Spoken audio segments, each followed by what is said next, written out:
नमस्कार दोस्तों। मैं फिर लाई हूँ एक नई कहानी जिसका शीर्षक है खूनी गुड़िया। आइए सुनते हैं इसकी कहानी। स्नेहा प्रजापति ने धीमे धीमे पूरे घर को संवारना शुरू किया। हर तरफ अव्यवस्था फैली हुई थी। सामने टेबल पर केक के टुकड़े छितराए हुए पड़े थे। आसपास कई तरह के मास्क, कप, प्लेटें, मोमबत्ती इत्यादि बिखरे पड़े थे। स्नेहा का आज बर्थडे है। कल रात ही शोभना, अमित, गौरांग, प्रीति, राजू और मंदार जैसे दोस्तों ने आधी रात को ही आकर जबरदस्त हंगामा कर दिया। उन्होंने खूब मस्ती की, नाचे गाए। मंदार केक ले आया था। केक कटिंग के बाद ब्लूटूथ स्पीकर को मोबाइल से कनेक्ट करके खूब डांस हुआ। केक लेकर स्नेहा के मुंह पर मल दिया गया। फिर वे आखिरी बार विश कर कर चले गए। सभी ने गिफ्ट के छोटे छोटे पैकेट दिए थे जो बगल की आराम कुर्सी पर यूं ही पड़े थे। आज संडे होने के कारण स्नेहा को ऑफिस नहीं जाना था। वह बहुत खुश थी। उसने धीरे धीरे सारी चीज़ें समेट ली। कई सारे गिफ्ट के पैकेट थे।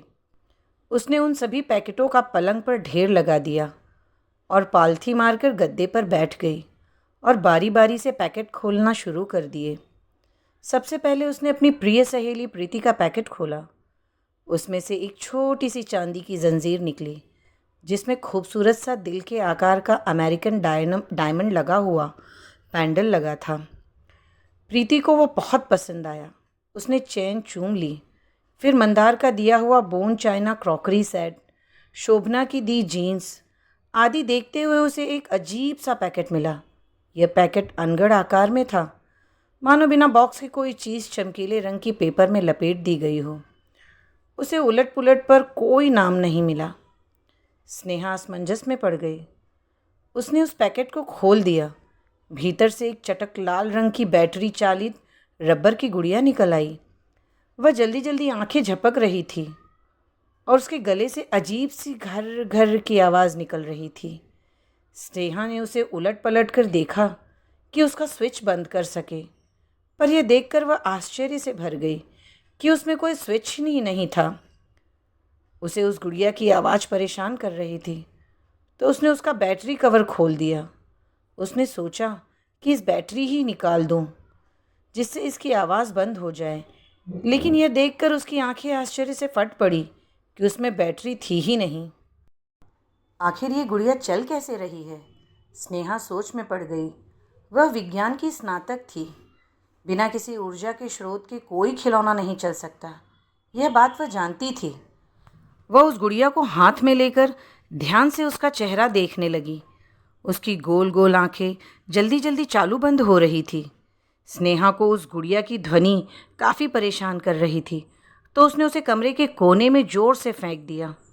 जोर की आवाज़ के साथ कड़े प्लास्टिक की बनी गुड़िया एक करवट जा गिरी और उसका एक हाथ शरीर से अलग हो गया।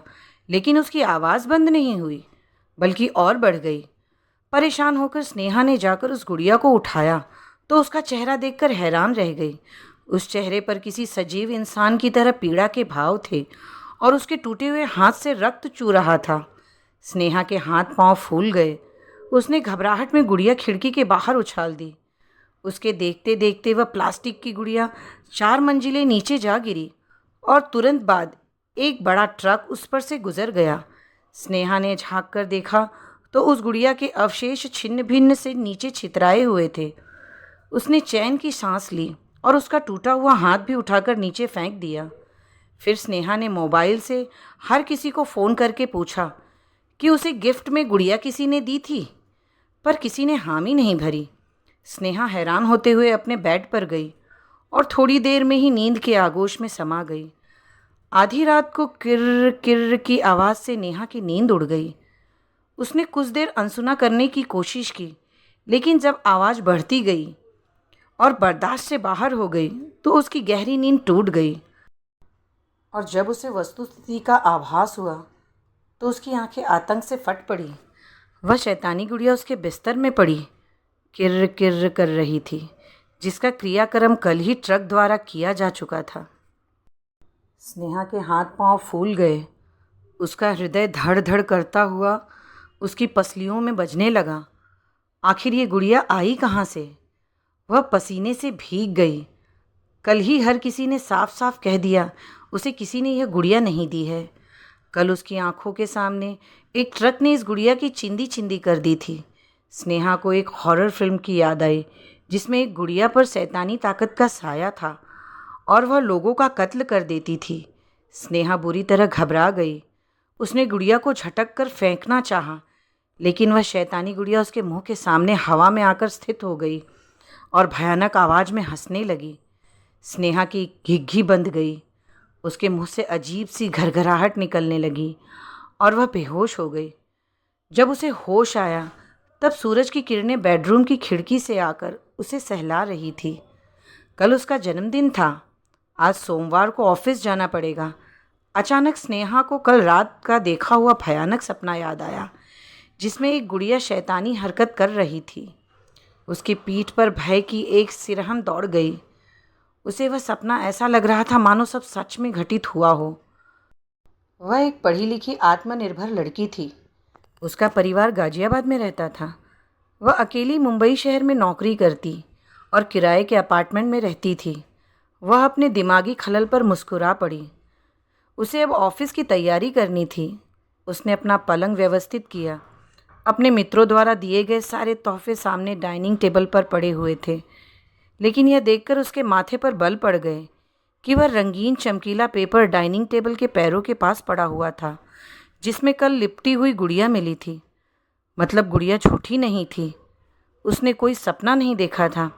एक बार फिर पसीने की ठंडी लकीर उसकी गर्दन से पीठ के बीचों बीच बह चली। इस मुसीबत का कोई हल उसे नहीं सूझ रहा था, लेकिन वह यह नहीं जानती थी कि आगे जो मुसीबत टूटने वाली थी उसके सामने यह तो कुछ भी नहीं था। स्नेहा ने गुड़ियों की तलाश में इधर उधर देखा, लेकिन उसे वह कहीं दिखाई नहीं पड़ी। ये क्या हो रहा है? क्या मैं पागल हो रही हूँ? स्नेहा बुदबुदाई। ऑफिस जाने के लिए देर हो रही थी। स्नेहा ने सिर झटक कर टॉवेल उठाया और लपक कर बाथरूम की ओर बढ़ गई। बाथरूम का दरवाज़ा खोलते ही उसे मानो बिजली का 10,000 वोल्ट का झटका लग गया। शैतानी गुड़िया वॉश बेसिन में बैठी भीतर पैर लटकाए स्नेहा के टूथब्रश से दांत घिस रही थी। उसकी आंखें कटोरियों में ज़ोर ज़ोर से घूम रही थी।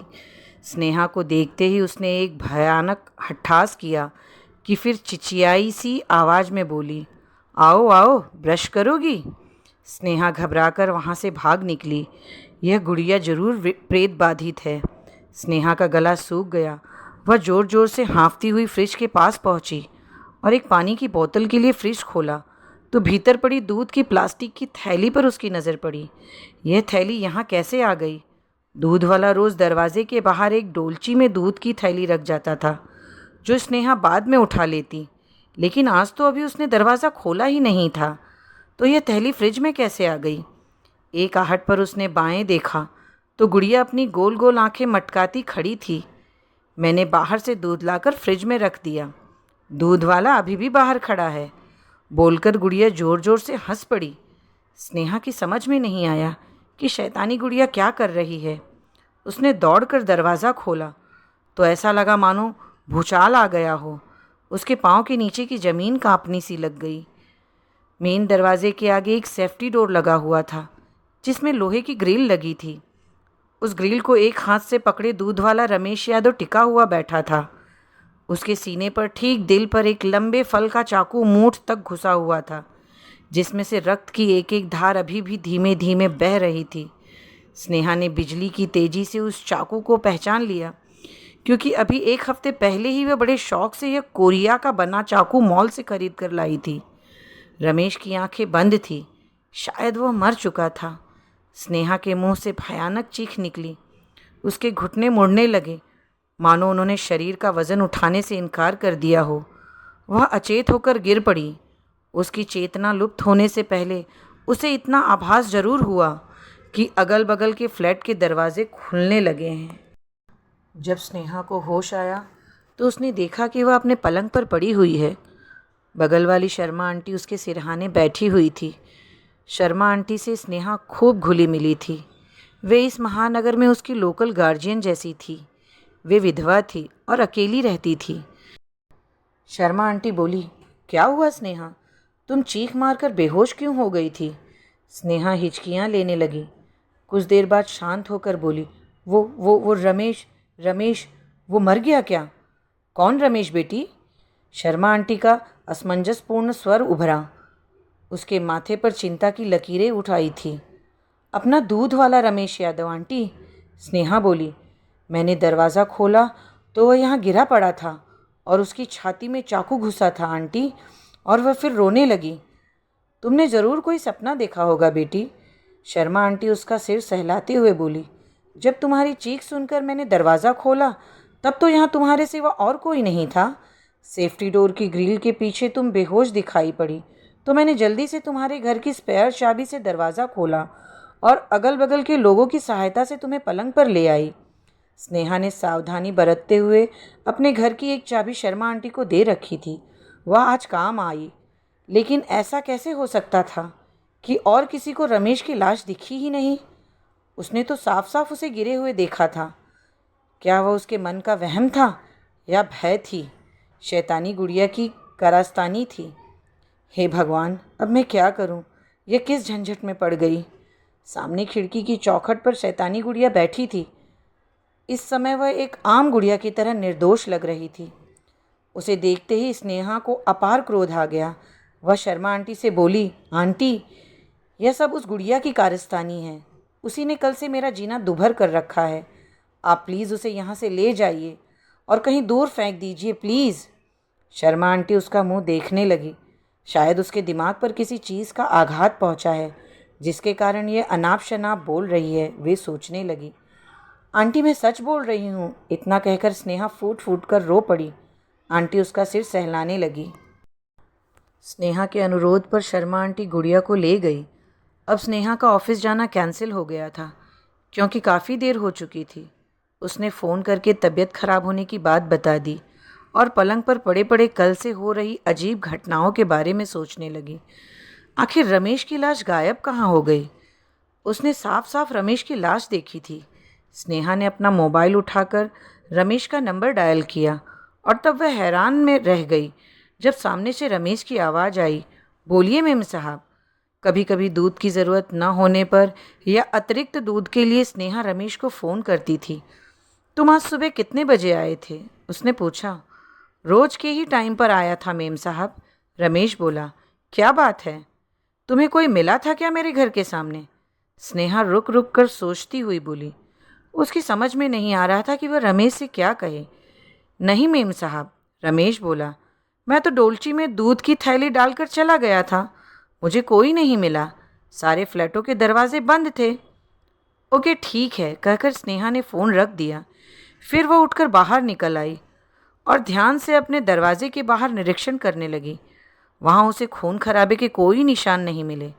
फिर उसने शर्मा आंटी की कॉल बेल बजाने के लिए बटन पर उंगली रखी, लेकिन कुछ सोचकर हटा ली और अपने घर में लौट आई।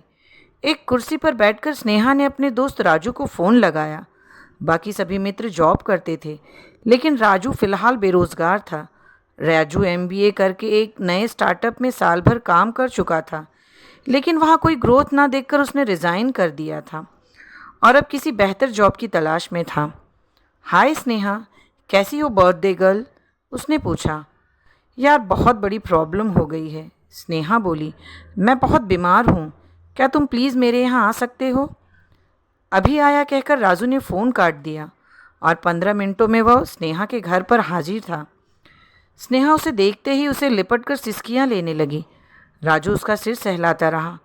कुछ देर बाद शांत होकर स्नेहा ने सारी कहानी राजू को बताई तो उसकी आंखें आश्चर्य से फैल गई। कहाँ है वो गुड़िया? ऐसा कैसे हो सकता है? राजू चीख पड़ा। बगल वाली शर्मा आंटी ले गई है, स्नेहा बोली। मैं देख कर आता हूँ, कहकर राजू बगल में चला गया और जब लौटा तो मानो पहाड़ टूट चुका था। राजू जैसे ही लौटा, उसका चेहरा देखकर स्नेहा बुरी तरह घबरा गई। उसने अपने हाथ में कातिल गुड़िया की एक टांग पकड़ रखी थी और उसके हाथ में निर्जीव सी लटक रही थी। उसके बाल नीचे की ओर लटके हुए थे। राजू आते ही चिल्ला पड़ा, शर्मा आंटी का खून हो गया है, वह अपने कमरे में मरी पड़ी हैं और यह गुड़िया उनकी छाती पर पड़ी थी और उसने गुड़िया को फर्श पर फेंक दिया। गुड़िया में कोई हरकत नहीं हो रही थी। स्नेहा सुबक सुबक कर रोने लगी। हे भगवान, अब क्या होगा? इस गुड़िया ने शर्मा आंटी को मार दिया। थोड़ी देर बाद स्नेहा हिम्मत करके राजू के साथ शर्मा आंटी के घर में गई। शर्मा आंटी अपने घर के सोफे पर चित्त पड़ी थी। उनके सिर पर किसी वजनी चीज़ से ज़बरदस्त वार किया गया था। पीतल का बना हुआ वजनी फूलदान बगल में ही गिरा हुआ था, जिस पर खून के निशान थे। जरूर इसी से जोरदार वार करके मिसेस शर्मा की जान ली गई थी। कातिल गुड़िया ने अपना शिकार कर लिया था। स्नेहा दोनों हाथों में मुंह छुपाए जोर जोर से रोने लगी।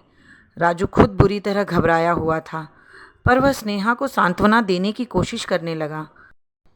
यह गुलगापाड़ा सुनकर पड़ोसी के फ्लैट का बुबना परिवार बाहर निकल आया। पड़ोसी राधे मोहन बुबना ने फ्लैट में आकर जैसे ही शर्मा मैडम की लाश देखी, वे उल्टे पैरों लौट गए और थोड़ी ही देर में पुलिस हाजिर थी। पीएसआई महेश कदम ने पहले आते ही सबको कमरे से निकाल दिया और बारीकी से घटनास्थल का मुआयना करने लगा। वजनी फूलदान के एक ही वार ने मिसेस शर्मा की जान ले ली थी। मतलब कातिल खूब हट्टा कट्टा और बलिष्ठ होना चाहिए। सबसे पहले राजू ने लाश देखी थी, तो उससे पूछताछ आरंभ हुई। राजू बेहद दुबला पतला था, तो वह ऐसा वार करने में मंगेश को सक्षम नहीं लगा। पर मंगेश ने पहले भी ऐसे दुर्दांत हत्यारों को देखा था, जो शक्ल से एक मक्खी मारने के काबिल भी नहीं थे। राजू ने स्नेहा के फ़ोन और अपने आने तक की सारी बातें बता दी। तुम कमरे में कैसे घुसे? मंगेश ने पूछा। भीतर तो शर्मा मैडम अकेली थी और तुम्हारे कथनानुसार वे मरी पड़ी थी, तो दरवाज़ा किसने खोला?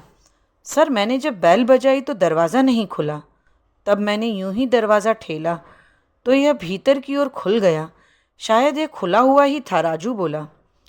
गुड़िया का क्या चक्कर है? मंगेश ने पूछा। राजू ने उसे गुड़िया वाली एंगल के बारे में भी बात बता दिया था। सर, मैंने देखा था तब गुड़िया मिसेस शर्मा की छाती पर पड़ी हुई थी और मैंने बेध्यानी में गुड़िया वहाँ से उठा ली और स्नेहा के पास चला गया। ये तुमने गलत किया, मंगेश बोला। मौकाए वारदात पर कभी किसी चीज़ को नहीं छूना चाहिए। आई एम सॉरी सर, मुझे पता नहीं था। इट्स ओके, स्नेहा को भेजो, कहकर मंगेश ने उसे जाने को कह दिया। जब स्नेहा मंगेश के पास आई तब रो रो कर उसकी आंखें सूज चुकी थी। मंगेश ने उससे पूछा, तुम्हें ऐसा क्यों लगता है कि कोई प्लास्टिक की निर्जीव गुड़िया किसी इंसान का कत्ल कर सकती है? सर, मैं भगवान की कसम खाकर कहती हूँ कि उस गुड़िया ने ही शर्मा आंटी को मारा है, स्नेहा बोली और फिर ज़ोर ज़ोर से रो पड़ी। मंगेश ने उसे चुप कराकर पीने के लिए पानी दिया। जब वो थोड़ा शांत हुई तो उसने पूछा, आप क्या करती हैं? मैं मसाबा इंजीनियरिंग में सॉफ्टवेयर इंजीनियर हूँ सर, स्नेहा बोली। इतनी पढ़ी लिखी होकर आप ऐसी बेतुकी बात कर रही हैं? मंगेश ने पूछा। क्या आपको यह अजीब नहीं लगता? सर, अजीब तो है, लेकिन कल रात से ही जो घटनाएं मेरे साथ हो रही है वह आपके साथ होती तो आप भी चकरा जाते, स्नेहा सुबकते हुए बोली। मुझे शुरू से अंत तक सारी बात बताइए, मंगेश बोला। सर, कल मेरा जन्मदिन था। मेरे कई मित्र आए थे। आधी रात तक खूब मौज मस्ती हुई। सबने मुझे कुछ गिफ्ट दिए थे। उन्हें खोलते समय मुझे एक अजीब सा पैकेट मिला, जिसे खोलने पर मुझे वही प्लास्टिक की गुड़िया मिली। उस प्लास्टिक की गुड़िया में बैटरी न होते हुए भी वह हरकत कर रही थी और रात में उसने मुझे तरह तरह से डराया। सुबह भी इसने दूध की थैली लाकर फ्रिज में रखी और रमेश यादव को चाकू मार दिया था। रमेश यादव कौन? मंगेश ने पूछा। मुझे दूध पहुंचाता है सर, स्नेहा बोली। अच्छा, तो गुड़िया ने उसे चाकू मार दिया? फिर? मंगेश बोला। उसे क्या हुआ फिर? सर, यह गुड़िया बड़ी फसादी है, स्नेहा रोती हुई बोली। बाद में मैंने रमेश को फ़ोन किया तो पता चला कि वो सकुशल है। मंगेश यूँ स्नेहा को देखने लगा मानो उसके सिर पर सींग उगाई हो, लेकिन उसने धैर्यपूर्वक कहा, अच्छा फिर? स्नेहा आगे बोली। मैं जब रमेश की लाश देखकर बेहोश हो गई तब शर्मा आंटी ने मुझे संभाला। फिर मैंने कातिल गुड़िया शर्मा आंटी को दे दी, क्योंकि मुझे उससे बहुत डर लग रहा था। शर्मा आंटी ने उसे ले जाकर फूलदान के पास रख दिया और काम में मशगूल हो गई। तब इसने मौका पाते ही वजनी फूलदान पटक कर उन्हें मार दिया होगा। इतना कहकर रे स्नेहा ज़ोर ज़ोर से रो पड़ी। मंगेश ने जाकर गुड़िया का सूक्ष्म निरीक्षण किया। यह एक मामूली प्लास्टिक की गुड़िया थी। उसमें कोई विशेष बात दृष्टिगोचर नहीं हुई। स्नेहा की बातों पर विश्वास करना मुश्किल था। तब तक फॉरेंसिक विभाग वाले आ गए। उन्होंने कई एंगल से मिसेस शर्मा की लाश के फ़ोटो लिए और फूलदान पर से उंगलियों के निशान उतारने लगे। फिर उन्होंने वहाँ मौजूद हर व्यक्तियों की उंगलियों के निशान लिए। फिर मंगेश ने स्नेहा से कातिल गुड़िया को आगे की जांच के लिए अपने साथ ले जाने के लिए अनुमति मांगी। अंधा क्या चाहे, दो आंखें।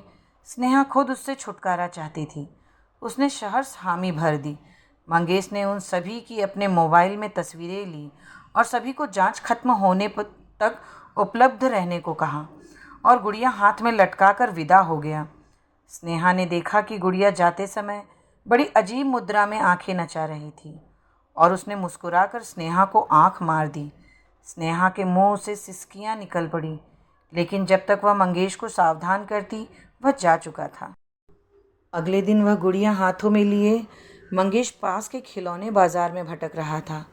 उसने वह चमकीला पेपर भी पास ले लिया था जिसमें लिपटी गुड़िया स्नेहा को मिली थी।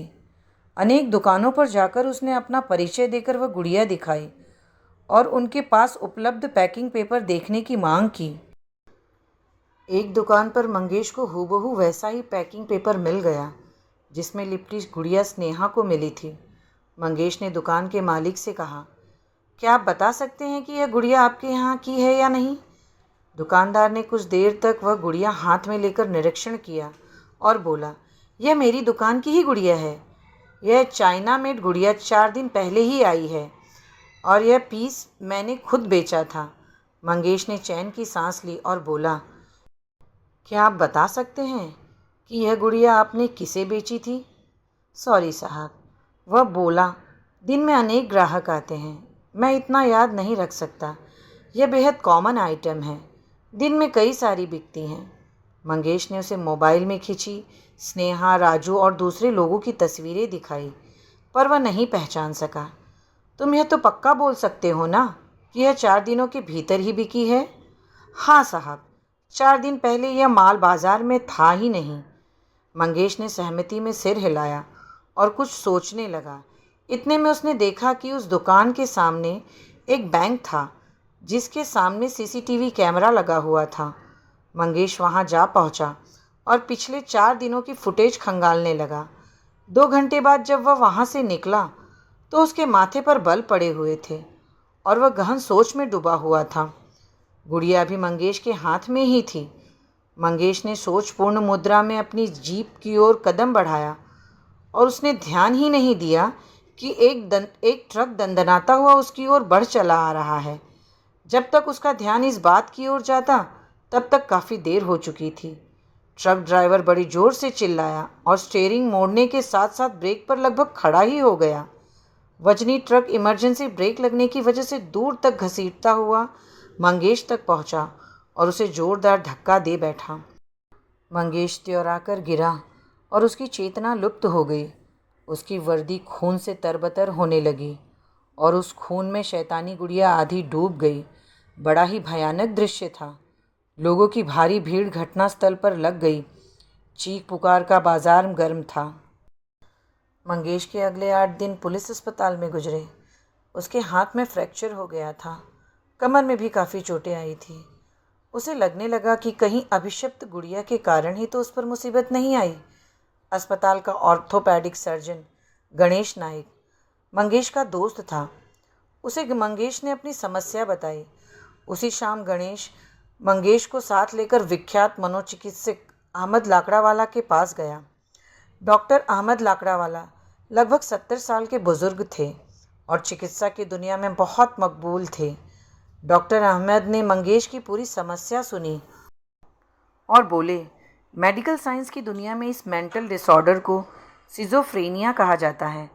इस बीमारी में मानव मस्तिष्क डोपामिन नामक रसायन का अधिक उत्पादन करने लगता है, जिसके प्रभाव से मरीज को अजीबोगरीब घटनाएं घटित होती दिखाई पड़ती है। उसके मन में आत्महत्या या किसी की हत्या के विचार भी आ सकते हैं। इसे भूत प्रेत या किसी परलौकिक घटना से जोड़ना हास्यास्पद है। लेकिन सर, मेरा एक्सीडेंट तभी ही क्यों हुआ जब शैतानी गुड़िया मेरे पास थी और मैं उसकी तहकीकात कर रहा था? मंगेश ने पूछा। यह केवल संयोग है ऑफिसर। डॉक्टर अहमद बोले। मंगेश सहमति में सिर हिलाने के सिवा और क्या कर सकता था। अगले दिन मंगेश स्नेहा के घर गया। मिसेस शर्मा मर्डर केस की जांच मंगेश के एक्सीडेंट की वजह से लटक गई थी।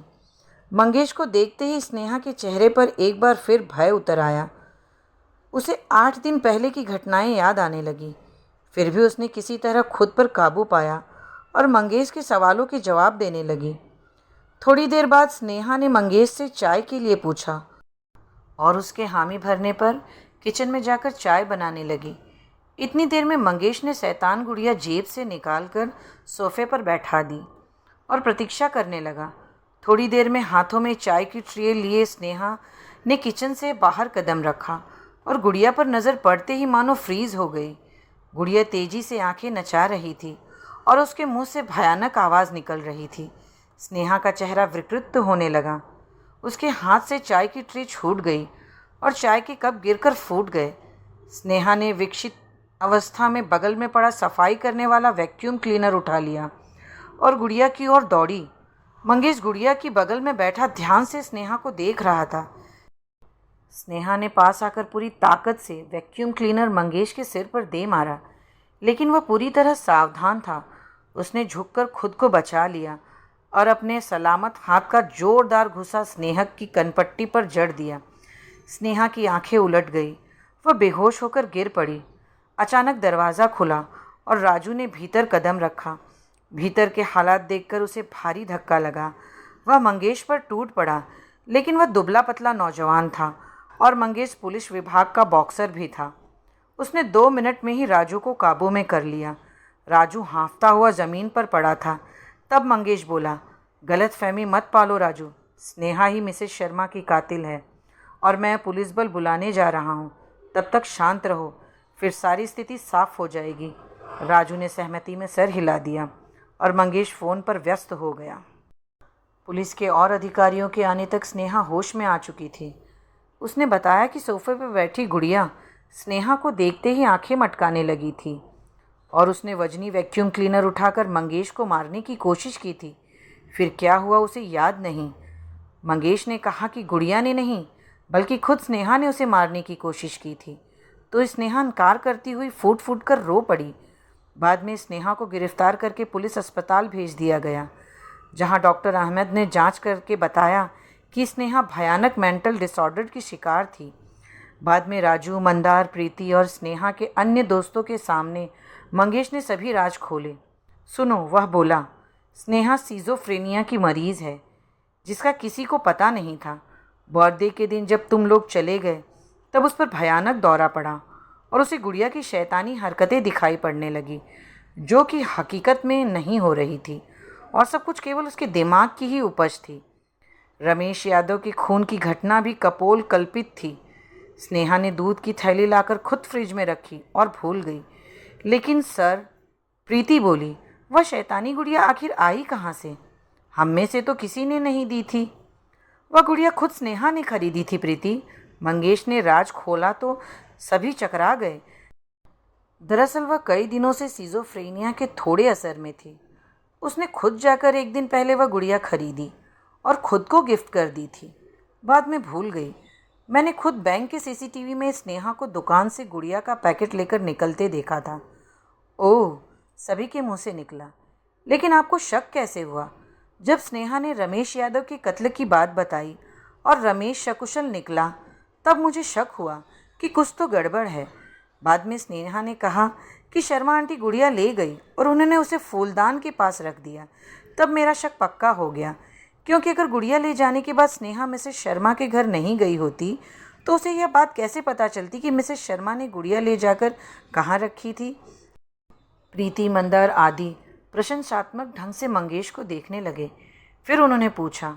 मंगेश आगे बोला, जरूर स्नेहा गुड़िया दे देने के बाद शर्मा आंटी के घर गई होगी और सिजोफ्रेनिया के असर में उसने अचेता अवस्था में फूलदान पटक कर उन्हें मार दिया होगा।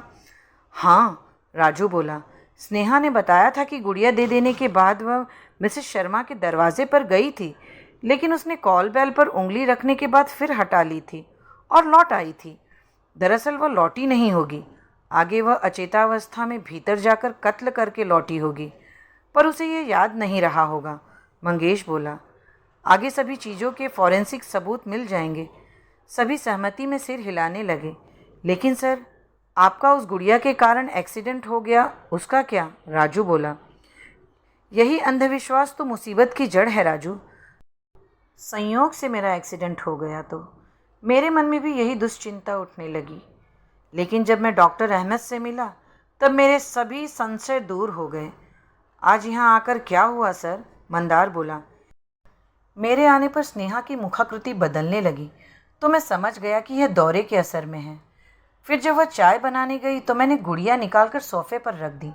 मैं स्नेहा की प्रतिक्रिया देखना चाहता था कि गुड़िया देखकर वह क्या करती है।